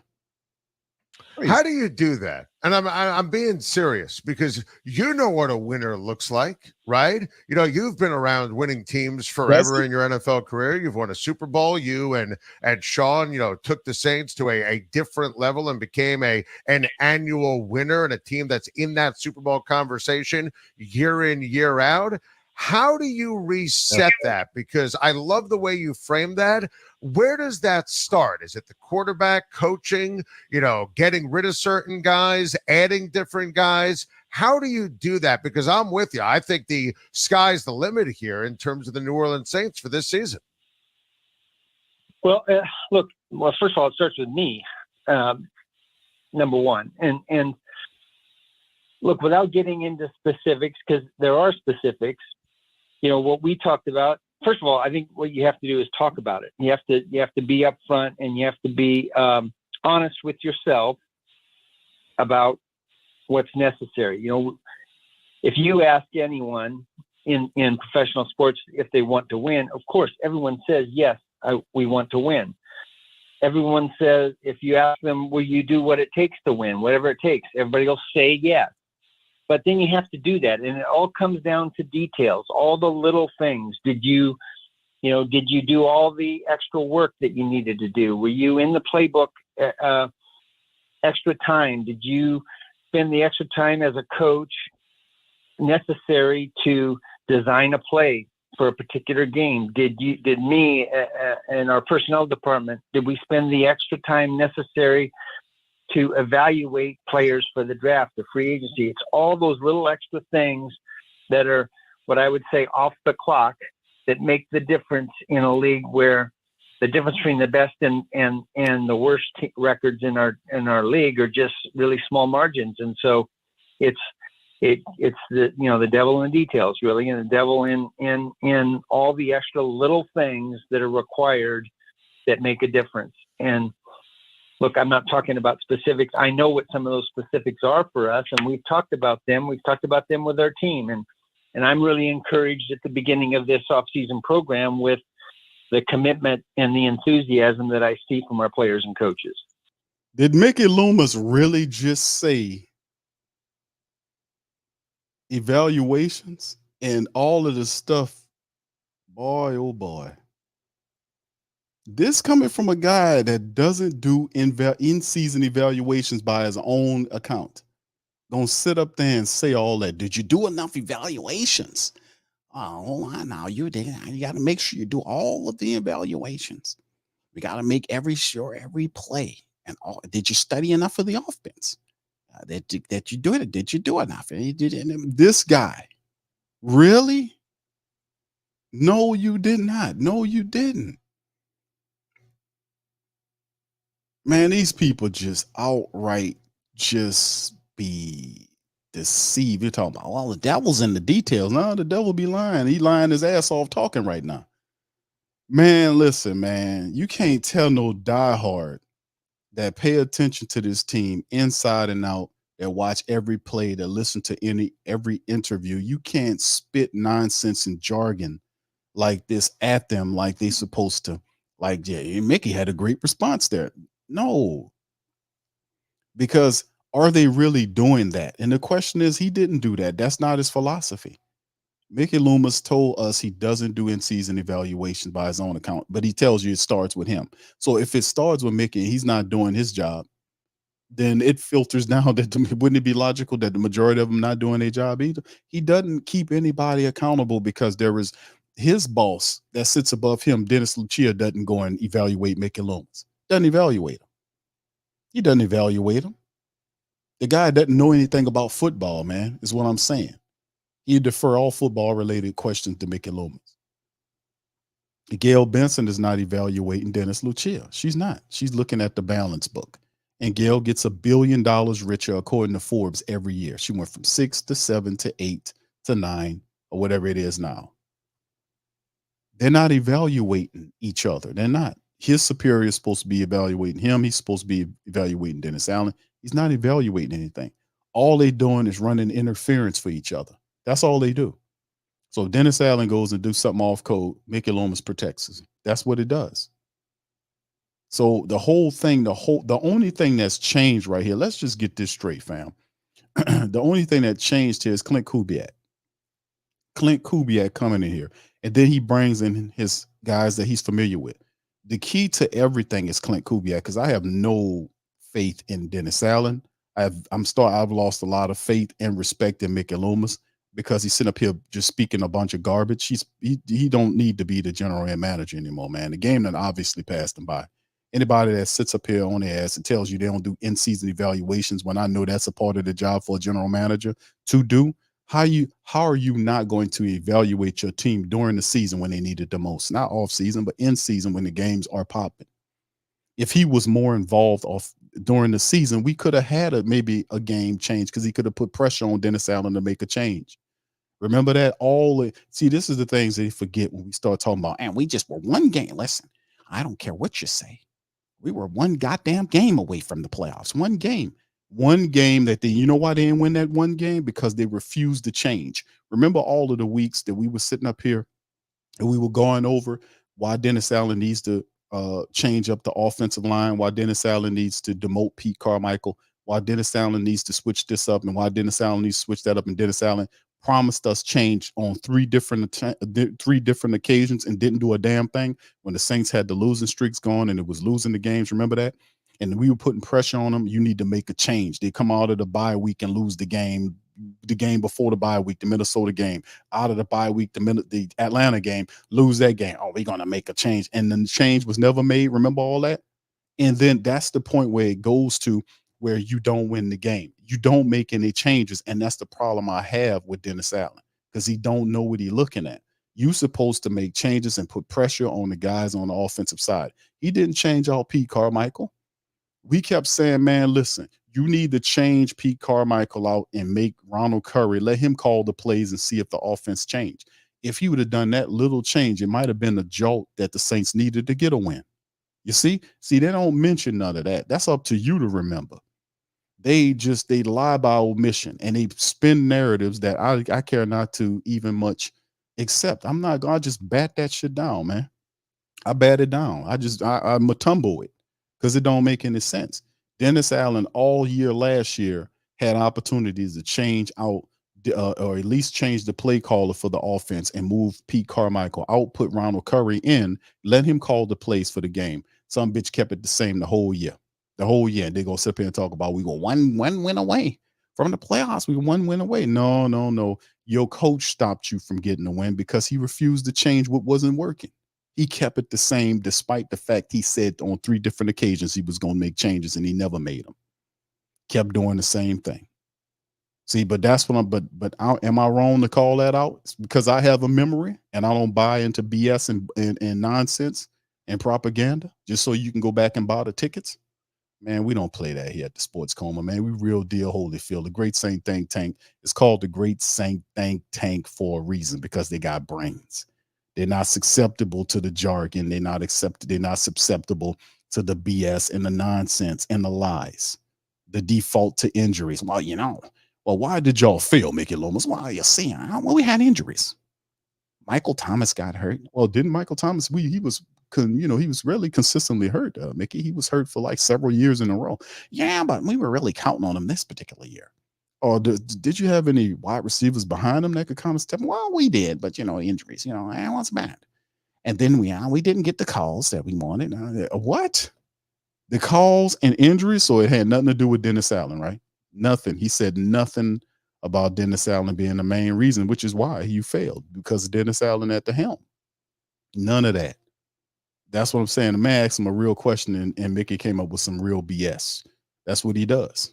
That's what I love that.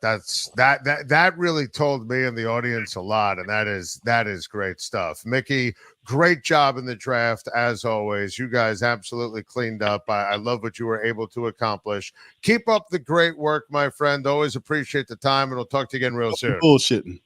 Thank you, Adam. And listen, I'm going to be mad if you don't come down here this offseason. Come on down here and get you something to eat. I got some clam chowder for you. It's good. I put some Zatarans in it. I'll mix it. I get some clam chowder and mix some Zatarans in it, and I got some orange juice. Sunny D.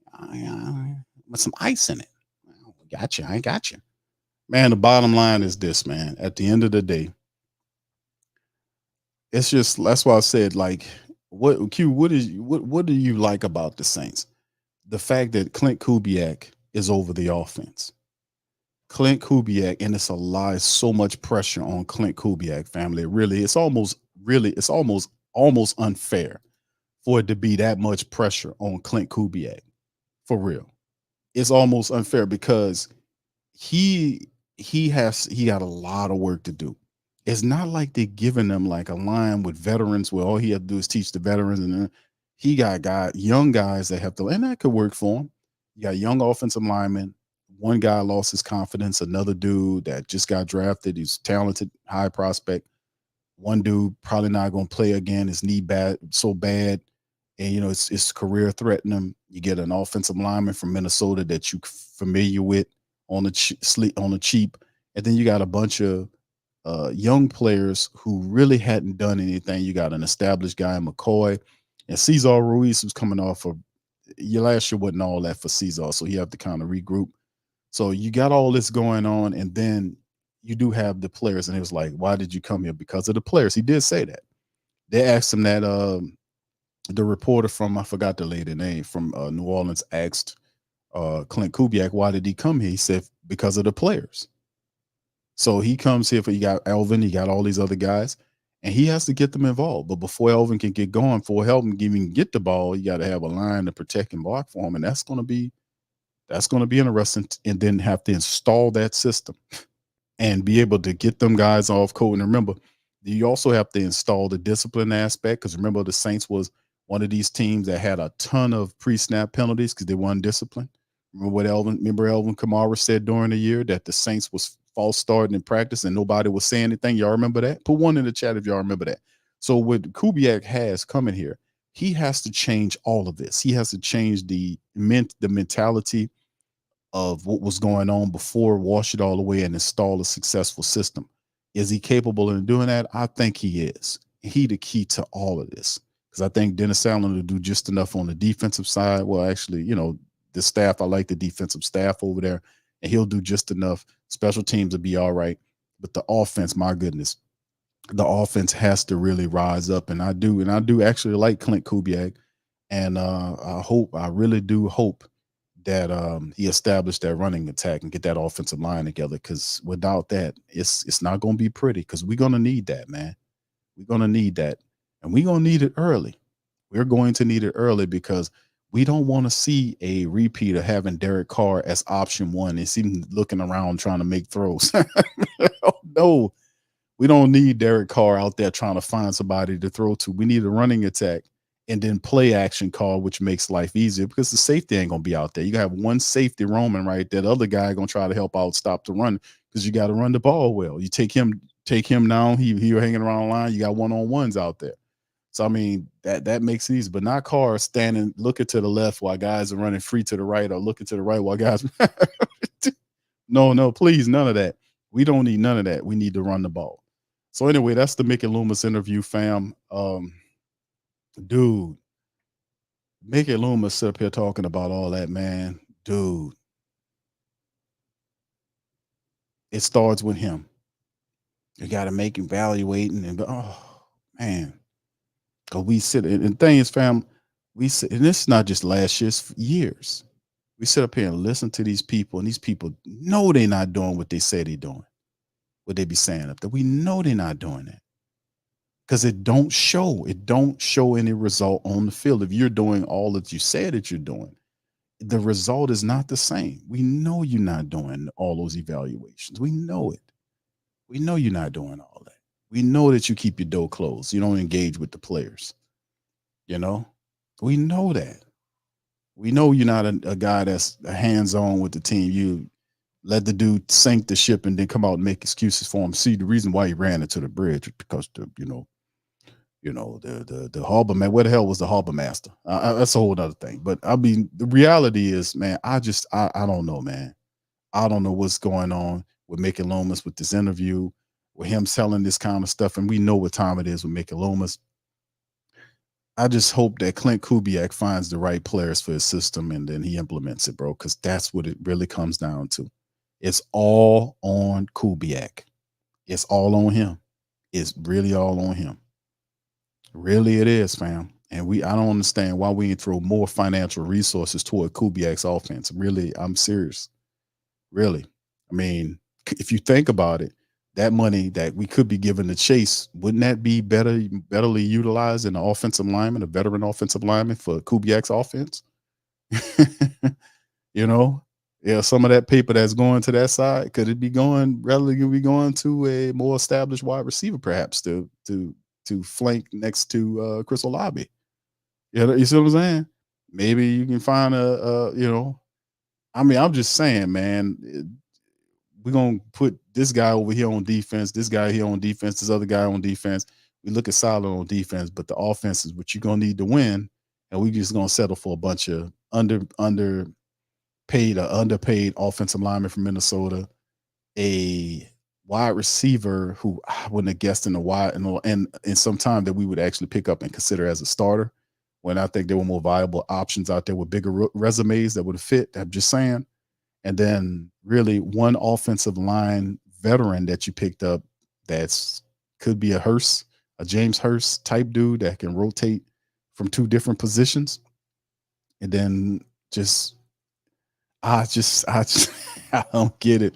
But we'll see, man. We're going to see, man. We'll see how it all goes. But anyway, shout out to you, fam. I'm about to get ready to get on up out of here. Let me read a few comments from you guys before I split. 130 plus of us in there. Please feel free to hit the like button, family. If you're on Twitter, give me an X, give me a retweet, Instagram, Facebook. Shout out to you guys as well. All right, Tuck says we got to get you on some helium to do that voice cue. Well, hold on now.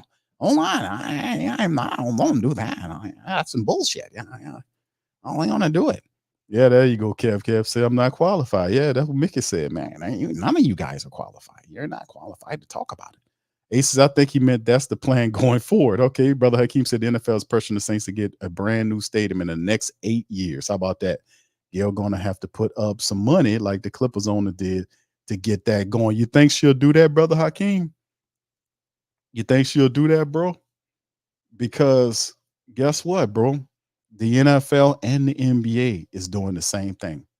They want the city of New Orleans to get a new arena too. And that there's an area right next to the convention center. I don't know if you're from down here, but well, yeah, Brother Hakeem got to be from down here with Baptiste last name. Yeah, that brother's black and gold, man, from New Orleans. But if you're familiar with the convention center area, there's a big piece of land like toward I ain't gonna say to the right. Like if you're going to the West Bank, you're looking at the convention center from the East Bank, looking toward the West Bank. There's a big piece of land that's sitting there, right? It's not too far from, I think War Lumber is a little further over, but it's a big empty piece of land. That land right there, they want that piece of land to be the new NBA arena. They want that to be the arena. They want a riverfront arena that connects to the convention center. They want it to be on right on the water on the Mississippi River, on the East Bank side. So yeah, they saying that they can't improve the stadium anymore. But see, they don't want to use their own money to build these stadiums. They want to use your money, and that's that. Herein lies the problem, baby. Herein lies the problem, baby. See, they gonna look. They want the basketball arena, and it don't cost half a billion dollars to build no arena no more. It costs $1 billion now to build an NBA style arena with all of the gadgets in it, and they don't want to spend their own money to do it. It's better for them to use taxpayers' money to build these stadiums for private usage, because we don't get any money from the Saints organization for supporting the Saints. They'll tell you it's your team, but you don't get any free tickets, you don't get any free parking, you don't get any free concessions, and you pay for the building, you pay for the lights, you pay for the water, all that's taxpayer funded. They pay very little, if anything, on that. They take all the money. That's why Gail's the richest person in the state of Louisiana. It ain't about saying, it's economics. If I don't pay as much taxes as you and I get to get more perks than what you would get, and I get to keep the majority of the money I make because I talk about without it, I won't be viable. Man, it's all economics of the game, baby. I often talk about this stuff here on the Coma because it's more the sports than me. T. Will says Eric Bieniemy should have been a coach. Dennis Allen moved to offensive coordinator just to see what he can do on offense. Joe Woods as a defensive coach. I wouldn't move Dennis Allen to an offensive coordinator. I think Dennis Allen's main thing is he's a good defensive coordinator, but that's all. He's really a defensive coordinator masquerading as a head coach because he wants nothing to do with the offense. And I understand that, but you still have to be over their shoulder. You still have to make these guys feel the pressure that you're there. That's how Sean Payton used to do it when he had Dennis Allen and these other people in. He'll let them run that side of the ball, but he'll go and bitch at them too. During the game, he wouldn't sit up there and let you make it. You can't do that, man. Because you the head coach, you picked the guy. I can't blame Pete Carmichael for having a shitty offense, and Dennis Allen's the coach. He picked the guy. It's up to Dennis. Dennis Allen gets all of the bows and arrows because that's the guy he picked. He can easily go over there and say, you know what, Pete? And this happened last year. Pete, could you go try something to do? We're gonna put Ronald Curry over the offense, let him call plays just to change things up. Pete Carmichael couldn't say nothing wrong because his offense was stinking. But he didn't do that. He let the whole season go by, letting the same thing happen, and then says at the end of the season, I'm pissed. That's what he started the press conference off. I'm pissed. Oh, you pissed. You son of a bitch. You ain't do nothing. You ain't change anything. And you got the nerve to say you pissed about something? That's what I'm saying, man. They operate like you don't have a memory, and that's really insulting. Derek says Q sound like dope. Oh, hold on now. Hold on now. Don't tell me that. That's terrible. I don't know what time it is. All right, Derek says no Q, more room in the East Q. They need okay. Yeah, well, they're not looking in New Orleans East. They're not looking in New Orleans East. They're looking on the East Bank. It's a plot of land next to the convention center. It's a big old open area right there.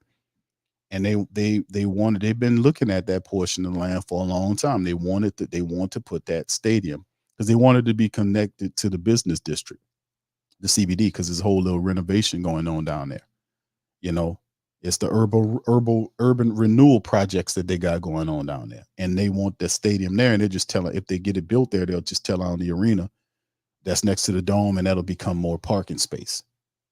So that's what they got planned, man. That's the word on the street anyway. So I don't know. Farouk says, what's happening, bro? Good to see you, Farouk. Shout out to your brother. Appreciate you being in the stream. All big ups to you.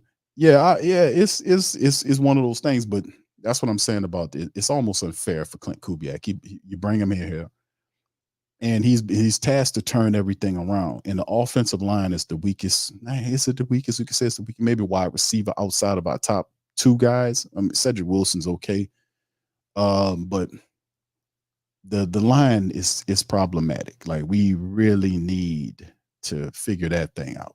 So we need to figure out who the left tackle is going to be, the right tackle is going to be. Let's just leave Ramczyk out of the equation because whoever getting the reps, whoever these guys gonna get the reps, just let them get in there and get it going early. I know they're supposed to be doing this camp, this rookie mini camp thing in about 6 days. May 10th for a couple of days, they'll have people down there and they'll have some invitees to come down there and try out stuff like that. Because they really need to kind of, get the line together. That's a big part. And then we'll start seeing who goes where. Now that's a lot of unofficial depth charts that's out there. Let me see if I can pull one up that has some of the Saints players listed in it. Like I said, it's unofficial. Like this one right here that shows Fuaga at the left tackle position and Ram on the other side. But then again, it has Fuaga ahead of Penning. Like Penning's backing him up, and Ram is good, and there's Landon Young on the side. I don't see that happening. The Saint, you have to justify the first round pick. Like if you got Fuaga and you got Penning, you got to try them guys. You got to justify the pick. Now, Ali Udo, who they picked up from Minnesota, I think he'll play guard for him. So, my looking at the offensive line, what I think it'll look like, and I could be slightly off or could be wrong, but I'm going to say both the ends are going to be that both tackles are it's going to be Fuaga and Penning. Ali Udo will operate at the left guard, and then you have McCoy and Cesar Ruiz on the other side. So that's how I think it looks like. We'll see, man, based on what the Saints add. But a lot of unofficial depth charts have a similar thing going on. At the end of the day, I'm just kind of focused on the offensive line to see what could be done there, because we need to figure that out first, and so we could be able to run the ball. But what I really like about Fuaga and Penning pairing is the fact that those big ends, they're big guys that can really move, despite the fact that Penning had confidence issues and he didn't look good at the left tackle position. I didn't feel like that was the right position for him to play. I think we could try Fuaga there, but then again, maybe they keep, if Ram can't go and Penning's on the other side, maybe Benton can make it work, because John Benton's the offensive line coach. He's a big part of making this go. So could he reestablish, get Penning's confidence back, like what Marone did for Cesar Ruiz? Like he taught Cesar Ruiz to be a respectable guard. Could John do that for Trevor Penning? We hope so, because Penning has the athleticism, he has the strength. We just need to get him right. Can Benton do that? So that's a big part. So big questions on the offense, man, style wise and all that kind of stuff. So we'll start. When is it? The 10th. We'll get a good look at these guys and see what they got going on, man. It's going to be fun seeing where they all fit. So, but that's my call. That's how I think it is. I think it'll be Fuaga and Penning on at the tackles, Ali Udo at the left guard, center is McCoy, and Ruiz is the right guard. Derek says East Bank side by Convention Center Q. There's no room by the river. East Bank side that's what I said. East Bank side. Yeah, that's what I said, right? The East Bank side, yeah. East Bank side it's on the other side of the Crescent City connections, going away from the city. If you go down there, like if you drive along where the convention center is and you go all the way to the other end of the convention center, that's this big open green area. That's what I'm talking about there. Now, Tom Benson did say, rest his soul, some years ago, that he wanted the Superdome, or not the Superdome, but a new arena to be built on the old War Lumber site, which is, I think, War Lumber is where in War Lumber on the West Bank side. Is that West Bank side? I won't think about War Lumber. I won't say they're on the West Bank side. Wherever the War Lumber is, the old War Lumber plant. He wanted to demolish that, and they wanted to build an open air arena. And they even had plans. You can Google plans. They had plans up of that stadium. They were actually wanting an open air. And I was like, man, these people are crazy, man. Who's going to sit up there as high as it be? It was an open air football stadium that the Saints that Tom Benson wanted to do. Let me see if I could pull it up here. They had the plans up. They had it online too. They did articles on it and all that stuff.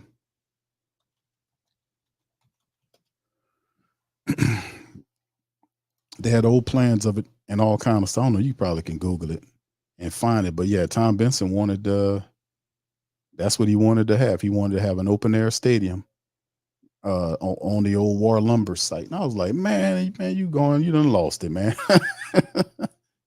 Boy, the only reason why people go to the game because you're in that condition. Boy, you don't want to go there, man, in no open air stadium. Talking about watching no game the Saints play. Open air? Dude, during a hot time, man. Boy, you tripping. Ain't nobody doing that. And we ain't doing that. All right. So anyway, family, listen, I'm gonna get ready to get out of here. Listen, I appreciate you guys for stopping by on the reaction stream as we kind of went over that stuff. Listen, we'll pop up again on Monday. We'll talk some more Saints and go from there, man. Tonight's got a lot of good stuff going on. Some NBA action there. We know the semifinal round between, the Western Conference semis, which is Minnesota and Denver. That should be popping up here real soon. That's going to be a real good one. I anticipate either one of those guys will represent the Western Conference in the finals between the Nuggets and the Wolves. That's going to be an excellent series. And tonight, I think Canelo Alvarez and Jaime Munguia is fighting later on tonight, man. They got a wonderful undercard. So this is going to be a good night of sports for the family members to check out, man. And I think Canelo, man, just to do it, we do Ring Kings boxing. That's going to be interesting to see that pop and shake too. We'll see what happens there. But yeah, Canelo should, and that's a good fight. But I think Canelo was probably going to knock out Jaime, beat him up severely. But Jaime is no punk, man. I like Jaime. I've been watching him fight for a long time, man. And, he got a lot of padded stats, man. They kind of did the Mike Tyson thing with him, man, when he fought a bunch of people and got his record way up in the air, man. He got like 40 wins or something, like 35 wins and 35-0 or something like that. But the last several fights, he fought some pretty decent fighters. John Ryder was on the back of his career, but he was able to get to Canelo. That's the money pot, getting Canelo. And he got a fight with Canelo. I don't think he's going to beat Canelo. I think probably Canelo going to beat him up pretty good because he pissed off with Oscar De La Hoya. Almost got with it with Oscar De La Hoya. He's going to take it out on his fighter. But anyway, let me get out of here, man, before I go into. Listen, appreciate y'all for stopping by, man. I'm going to holler at y'all on the next one, man. Y'all have a good rest of y'all weekend, man. Much love to the fam. Be safe out there. And who that to you? Yeah. Boogie like Benson, I'm a who that. I'm a who that. Long as I'm living, I'm a who that. Lose or winning, I'm a who that. Sports Coma, yeah, this is where we do that. Where we do that, where we do that, where we do that, where we do that, where we do that, Boogie like Benson, I'm a who that. I'm a who that. Sports Coma, this is where we do that. Where we do that. Welcome. Somebody please better help. Running this thing like Elf. I thank God every day I'm not a felt.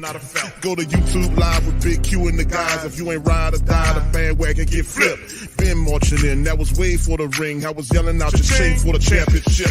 Bucking on town, duck down. Falcons, pluck, get shut down. Panthers ain't much touchdown.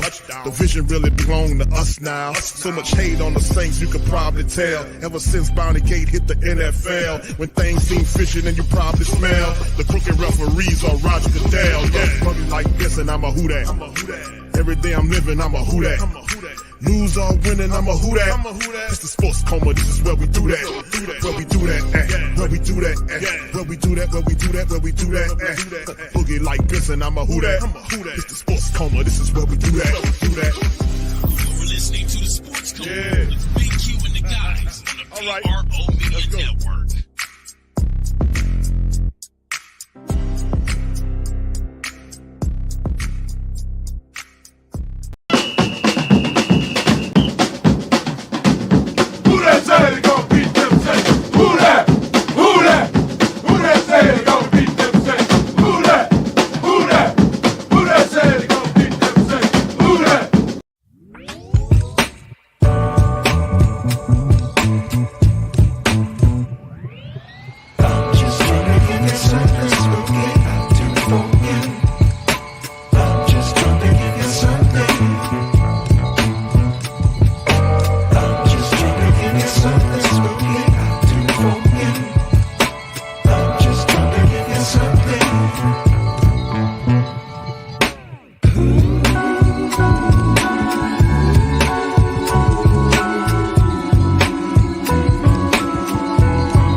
WhoThatDaily.com. That's right, the WhoThatDaily.com. Your one-stop shop for everything New Orleans Saints, New Orleans Pelicans, LSU Tigers, even the top flight boxing news. So if you're a Who That and you're looking for a place to stay up on your team, WhoThatDaily.com is your site. The WhoThatDaily.com for the sport Who That in all of us. That's right, the Pro Shop is the platform store where you can go and buy all the latest merch to support the platform. Available at the Pro Shops, we have dozens of hundreds of products available for you and your family. Unisex tees for men and women, hoodies and sweatshirts, tank tops, kids and baby items, long sleeve tees, mugs, pillows, wall art, bath bedding, face masks, phone cases, stickers, bags, fanny packs, socks, hats, and many other items. Please feel free to check out the Pro Shops. The link is in the description section below. And remember,